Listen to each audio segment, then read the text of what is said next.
Hello, welcome to Go Library. This is Dr. Ming.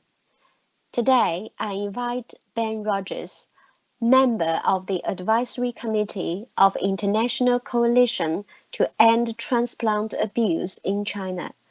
Hello, Ben. Hello, good to be with you. Good to be with you too. Let's talk about forced organ harvesting. When and how did you first learn of the CCP's forced organ harvesting? Well, I had heard about it sort of vaguely for a little while, but the first time I really came to understand it in greater depth was in 2016, when the Conservative Party Human Rights Commission, which I'm a co-founder and the deputy chairman of, held a wide-ranging inquiry on the human rights situation in China. And an expert on the issue of forced organ harvesting contacted us and asked to speak with me urgently and outlined his research on this issue. And I was deeply shocked. As I say, I had sort of vaguely heard some reports about it, but I hadn't seen the kind of detail that he presented to me. And then we had, in one of our hearings, the Chinese-born but Canadian actress Anastasia Lin, the former Miss World Canada, who's been a very prominent voice on organ harvesting and on other human rights issues as well. She came to testify at one of our hearings, and what she presented was equally shocking. And so as a result of that first inquiry, where because of the evidence we were presented with, we included a section in the report, which is a report called The Darkest Moment, the human rights, the crackdown on human rights 2013 to 2016. Because of that, we then decided to do a follow-up inquiry a few months later, specifically on forced organ harvesting, and we had a hearing in Parliament where again we heard from Anastasia Lin, from experts like David Matus and Ethan Gutman and others. And as a result of that, I then became more and more engaged with this particular shocking and horrific human rights violation, or engaged in researching and reporting and advocating on it. How did you help to establish the China Tribunal chaired by Sir Geoffrey Nice QC? Well, I was not formally involved in actually establishing it in the sense that I didn't have any official role, but I was deeply involved in the discussions that led up to it, and the End Transplant Abuse Coalition, ETAC, officially mandated the tribunal to carry out its independent inquiry, and it really arose from conversations that I had with Sir Geoffrey Nice and with others, and I was really delighted when they decided to take this on. And one thing that I think was so important about that tribunal was that although it arose from conversations that I was involved with, the individual members of the panel were absolutely 100% entirely independent. They were leading experts in the fields of law, of medicine, business, and academia.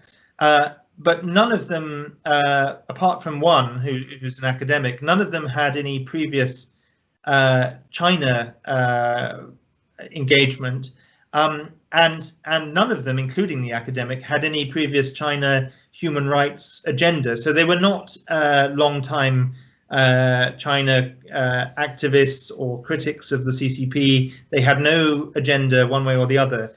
And so they were able to assess the evidence that was presented to them in many hours of hearings and hundreds of pages of written submissions that they painstakingly went through.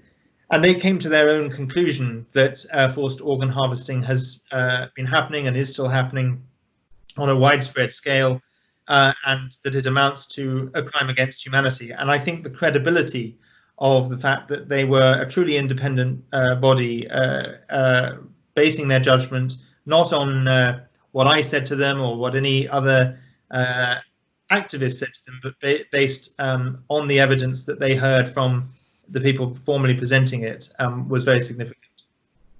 So what particularly do you do in the International Advisory Committee to end transplant abuse in China?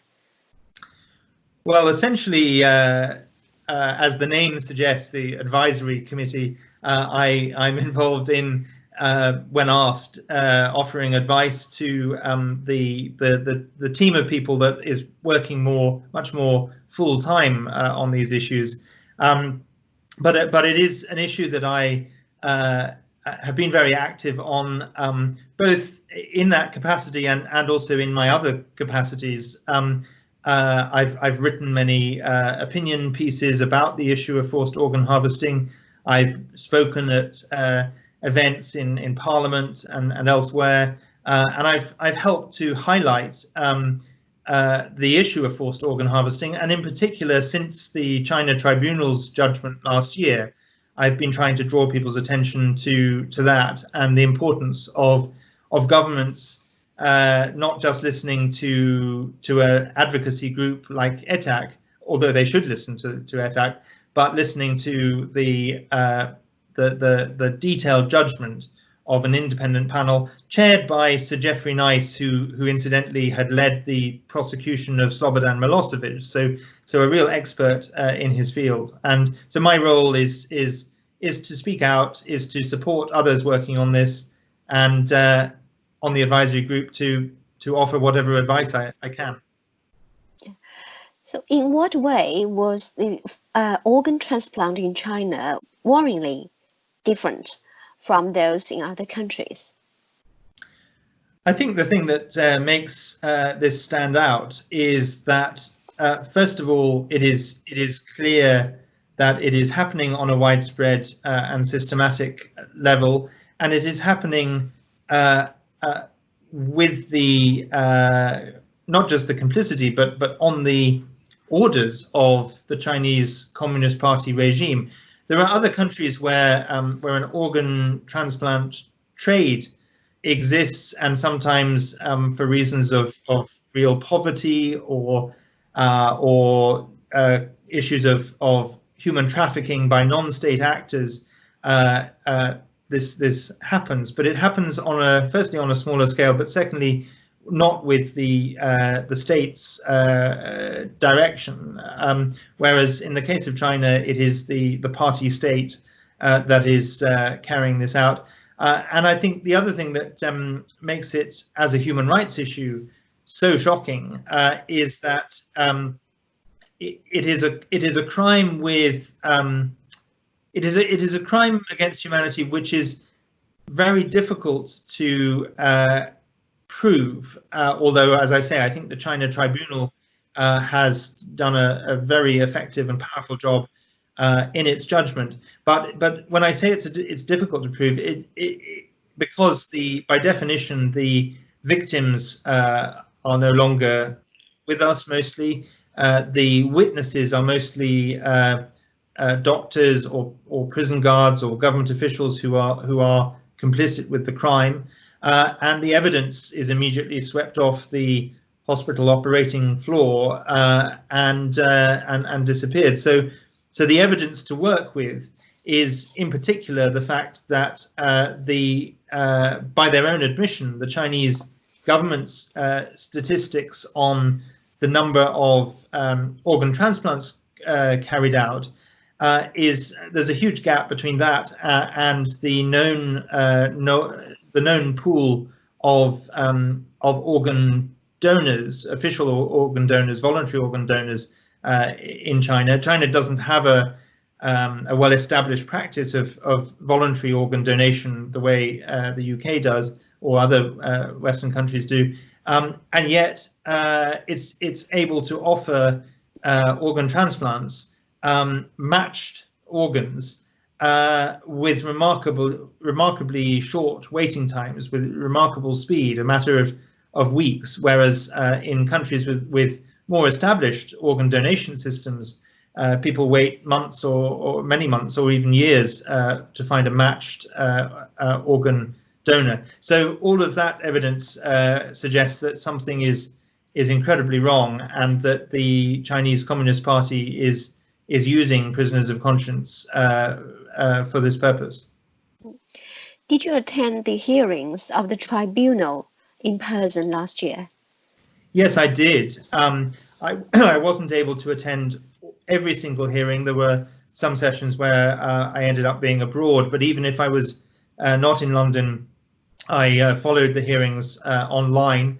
I think the great thing about the China Tribunal is that nothing was done in secret. I think there were a handful of sessions where, in order to protect the security and the identity of some witnesses, that had to happen. But in general, the sessions of the tribunal were conducted openly. People could go and listen, just like you can in a courtroom. It was recorded, and the videos are all on the website. The transcripts of every session are on the website. Every written document that the tribunal panel members saw is uploaded onto the website. So anyone from any walk of life can go to chinatribunal.com and see the entire body of evidence that the tribunal saw. And I think that's very, very powerful. Yeah. On the 1st of March this year, the tribunal released the full judgment about the forced organ harvesting from prisoners of conscience in the PRC. You already mentioned one of its conclusions in terms of crimes against humanity. And what about the other two, genocide and torture?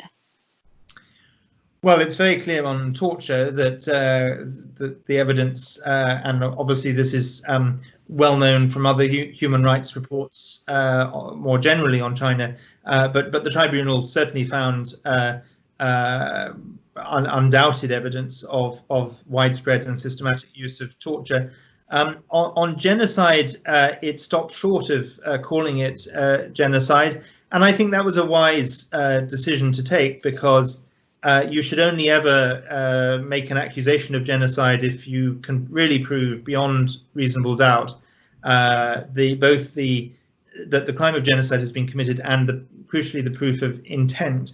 Now, I think if I remember correctly, the judgment alluded to potential indicators that may point towards genocidal intent, but it stopped short of saying it is genocide, and I think that's right, because I think to have done so may well have resulted in a debate among experts, and that would have distracted from the core finding, which is crimes against humanity. And the conclusion in the judgment that was delivered by Sir Geoffrey Nice when they announced the judgment, that people who are interacting with the Chinese Communist Party regime should remember that they are interacting with a criminal state, and that's the message that really matters.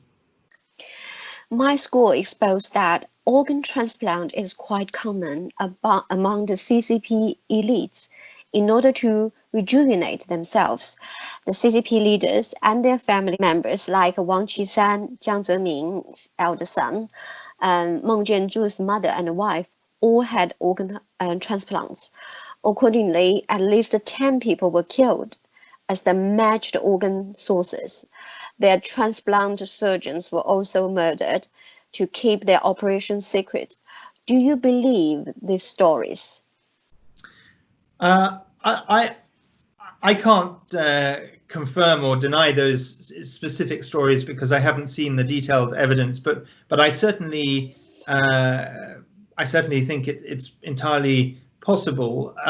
I think that the Chinese Communist Party and its leadership cares nothing for the value and the sanctity of human life, and cares only about not only the party's power and survival, but also their own individual interests and well-being and lives. And so, without having seen the details, I can't really comment on those individual cases, but I'm certainly prepared to accept that such things are certainly possible. And given that we know that the practice of forced organ harvesting has been happening, and that organs are available on demand in China, I think it's entirely possible that senior Chinese leaders have been directly involved in that. The international transplant research community has published papers without due scrutiny of the provenance of organs used in Chinese transplants. Professor Wendy Rogers listed 445 papers that should be retracted.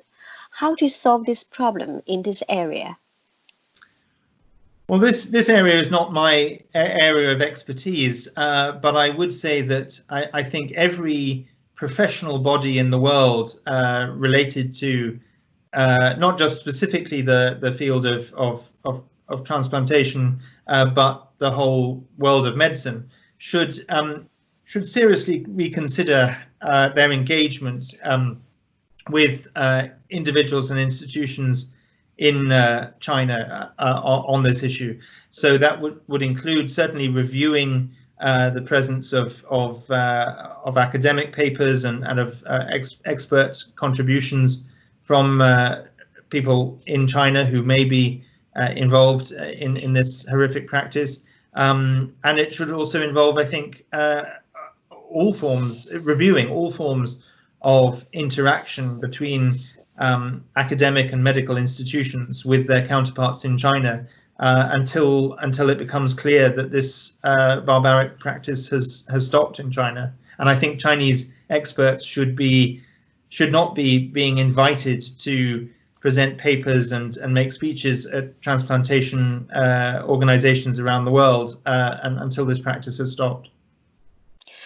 Countries like Italy, Spain, Israel, and Taiwan have enacted bans on organ tourism, but the UK and other countries haven't yet. What is your suggestion? Well, I think, and I've been saying this since the Conservative Party Human Rights Commission report on organ harvesting in 2016, that the UK should absolutely be looking at this. I can't see why, if other countries, the ones you've mentioned, have been able to do it, why we can't. And I suppose the question is, how do you enforce it? How do you, what are the penalties for people who do go to China for an organ transplant and come back?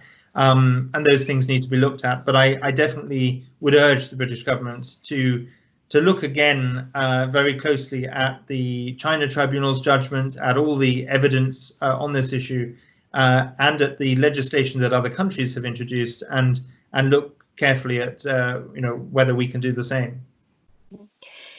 The US government 2019 report on international religious freedom, released on 10th June, also addressed the issue of organ harvesting in China. How can the international community bring the responsible persons and agencies to justice? Well, that's where I think, again, coming back to the issue of the China Tribunal's judgment and the issue of targeted Magnitsky sanctions, I think that targeted Magnitsky sanctions should be applied to officials and entities related to the Chinese Communist Party regime across the board where it relates to human rights issues. So those measures should be applied in relation to the actions of the regime in Hong Kong, the actions, the mass atrocities against the Uyghurs, and those responsible for directly or indirectly for forced organ harvesting. And I think that's one measure that should be applied. Whether those who are responsible for this crime can, if they travel outside China, be held accountable, that is more difficult, but it ought to be looked at.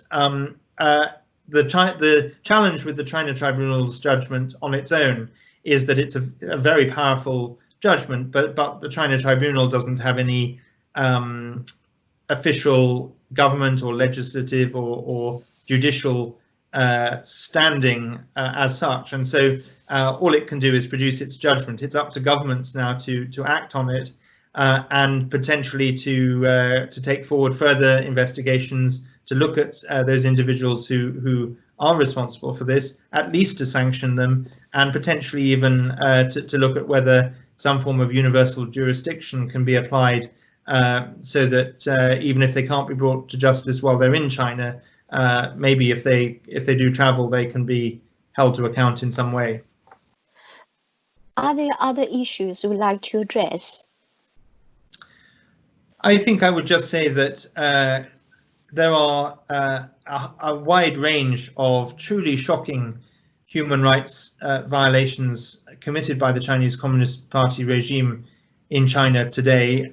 It is, we found in our report in 2016 that it was the worst time for human rights in China, at least since the Tiananmen massacre. That's why we titled the report "The Darkest Moment," and in some respects the worst time since the Cultural Revolution.